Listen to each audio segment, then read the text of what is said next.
ជីតាខ្ញុំខាងម្ដាយឈ្មោះលោកតាស្រីអិនលោកតាអិនធ្វើជាគ្រូបង្រៀនហើយធ្វើជាអាចារ្យវត្តចំពោះជីដូនខ្ញុំខាងម្ដាយឈ្មោះលោកយាយអ៊ូគាត់ជាអ្នកភ្នំពេញជាកូនមន្ត្រីវាំងអ្នកម្ដាយខ្ញុំឈ្មោះអិនអេមនៅចុងទសវត្សរ៍ឆ្នាំ1930អ្នកម្ដាយខ្ញុំជាស្ត្រីខ្មែរទី1ដែលបានប្រឡងបាក់ឌុបជាប់មុនគេជីតាខាងលោកឪពុកឈ្មោះលោកតាសំញៀនស្រុកកំណើតគាត់នៅខេត្តព្រៃវែងគាត់ធ្លាប់មានមុខតំណែងច្រើនណាស់គាត់ធ្លាប់ធ្វើចៅហ្វាយស្រុកផង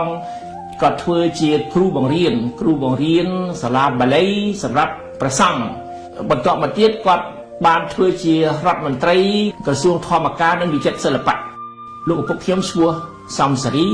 គាត់បានទៅរៀននៅទីក្រុងព្រៃនគរ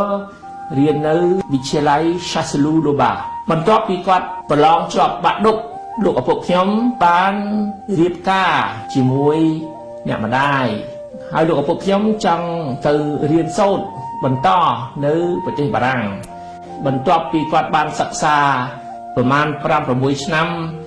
នៅប្រទេសបារាំងសិក្សាខាងផ្នែកច្បាប់ខាងផ្នែកវិទ្យាសាស្ត្រនយោបាយគាត់ក៏បានវិលត្រឡប់មកប្រទេសកម្ពុជាវិញគាត់ក៏បានទទួលបេសកកម្មពីសម្ដេចព្រះនរោត្តមសីហនុការងារដែលប្រវត្តិសាស្ត្រចងចាំគឺគាត់បានទៅធ្វើជាតំណាងគណៈប្រតិភូប្រទេសកម្ពុជាចូលរួមក្នុងសន្និសីទអន្តរជាតិទីក្រុងហ្សឺណែវសម្ដេចព្រះនរោត្តមសីហនុព្រះអង្គក៏បានទទួលស្គាល់ថាលោកឪពុកខ្ញុំមានស្នាដៃក្នុងការការពារបូរណភាពទឹកដីប្រទេសកម្ពុជាកុំឲ្យគេពុះចែកប្រទេសកម្ពុជាជាពីរតែប្រទេសកម្ពុជាបានរក្សាឯកភាពរបស់ខ្លួននិងបូរណភាពទឹកដីរបស់ខ្លួន